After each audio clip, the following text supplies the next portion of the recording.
The child's voice split the night. Her hands were covered in dirt, her small fingers trembling as she pointed at the garden. Why did they bury Daddy's bones here? My throat closed. The shovel I had been using to clear weeds slipped from my grip. The soil smelled wrong, rich and damp like rot.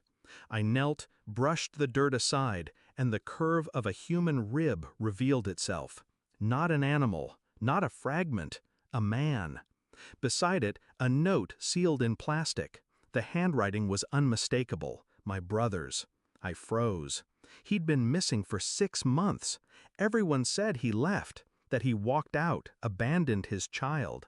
But my niece's question wouldn't stop echoing inside me. Bones, buried, here? And the world, in that instant, stopped feeling safe. The note trembled in my hands as I read it. Each line was jagged, rushed. They want me gone. If you find this, they did it. Watch who comes near my daughter. Don't trust her. Her. My stomach tightened. My brother's fiancée, now the grieving almost widow, had been living in that same house, crying to neighbors, clutching his photograph, telling everyone he abandoned them. Her story never changed, except for the way she avoided my eyes. I told myself it couldn't be. She cooked for me. She let me tuck the girl into bed. She called me family as if nothing was broken. But the soil didn't lie. Neither did bones. That night I watched her, the way she checked her phone in secret, the way she locked the garden gate, the way she flinched when I asked about him. I smiled through it all, calm, gentle, silent. But inside, my brother's note pulsed like a heartbeat. Don't trust her. I moved carefully. Phone records. I paid cash at a corner store for a burner phone, then slipped into her study while she slept. Her passcode was the girl's birthday. Predictable. I scrolled through hidden folders, texts, deleted threads. A name appeared again and again. Daniel, her coworker, a man she claimed barely knew her. The messages weren't about work. They were confessions. It's done. He won't hurt us anymore. Another, bury it deeper. No one will know.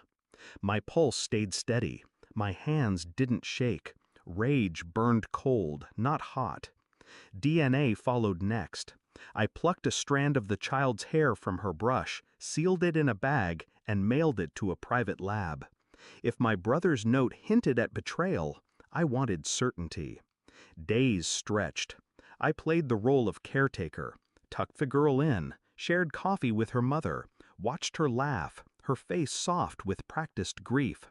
But every smile she offered felt like glass in my mouth. I already knew the truth. I only waited for paper proof. The envelope arrived on a Wednesday. I sat alone at the kitchen table, the child asleep upstairs. 1 page, 1 line. Paternity excluded. She wasn't my brother's daughter. The floor seemed to vanish beneath me. All those nights he held the girl, thinking she was his. All the sacrifices, the pride in his eyes, built on a lie. I folded the report, slid it into my jacket, and waited for her to come home. When she entered, carrying grocery bags, I spoke without warmth. Sit. She blinked, startled, but obeyed. I laid the report between us. Silence filled the air, heavier than words. She scanned the page, her lips parting, her skin draining pale. No, that's not. Her voice broke. Mine never did. Who is Daniel? The bags slipped from her hands. Cans rolled across the floor. She whispered his name like a prayer she thought no one had heard. Her mask collapsed. I leaned back, watching her crumble. You buried my brother, lied about his child, kept his ghost alive while you slept with another man. Tears streamed down her face, but I felt nothing. My brother's voice echoed again. Don't trust her. I could take this to the police, I said softly, but why waste the satisfaction? Her eyes widened, desperate. Please. I stood, left the report on the table like a knife. Pack your things. Leave this house by morning.